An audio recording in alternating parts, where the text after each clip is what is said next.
Alam niyo ba kung bakit maraming na-aksidente at namamatay na manggagawang rider? Kasi kasalanan din yan ng mga ride-hailing at delivery apps. Sabi sa isang pag-aaral ng University of Oxford, bukod sa mababa na ang kita, delikado at nakamamatay rin ang sitwasyon ng mga rider dito sa bansa natin. Para lang makabawi at kumita sa isang araw, ang mga rider ng Lalamove, Foodpanda at Grab ay kailangan magtrabaho ng lagpas-lagpas 40 oras kada linggo. Pumapatak yan ng 8 to 12 hours araw-araw at yung iba ay umaabot pa ng mahigit 16 hours ng pagra-ride. Gawin nating halimbawa yung swapang na Lalamove tsaka Move It. Alam niyo ba na 25% ang komisyon na kinukuha ng Move It sa bawat biyahe ng rider? Ibig sabihin yan, sa bawat 100 piso, 25 pesos ang kinukubra ng Move It sa kanyang mga rider kada biyahe. Yung Lalamove naman ay kumukubra ng 20% na komisyon sa delivery ng kanyang mga rider. Sabi ng mga rider ng Move It, para lang makakuha sila ng dagdag na kita o incentive, ay kailangan nilang makakota ng mahigit 10 ride sa isang araw. At kapag bumaba ng 15% ang kanilang acceptance rate, ay may tsansa na i-deactivate ang kanilang mga account.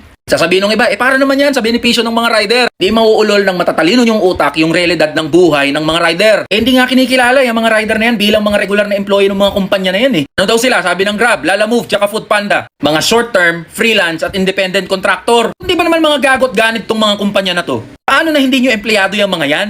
Mismong Korte Suprema na ang nagsabi na merong employee-employee relationship sa pagitan ng kumpanya nyo at ng mga rider.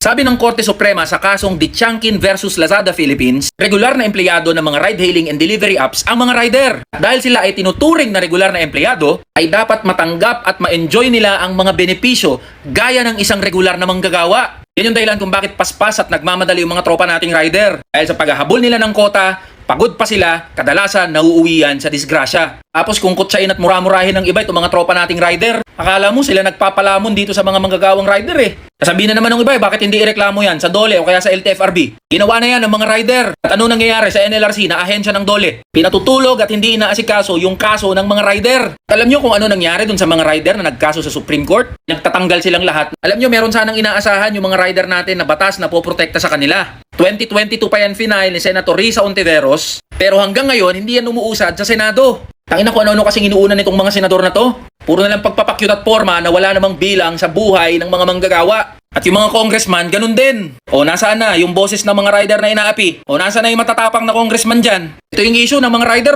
Bakit di nyo tutukan? Puro himod kayo ng tumbong ng speaker Kaya dyan sa mga swapang na ride-hailing at delivery apps, pack you kayo.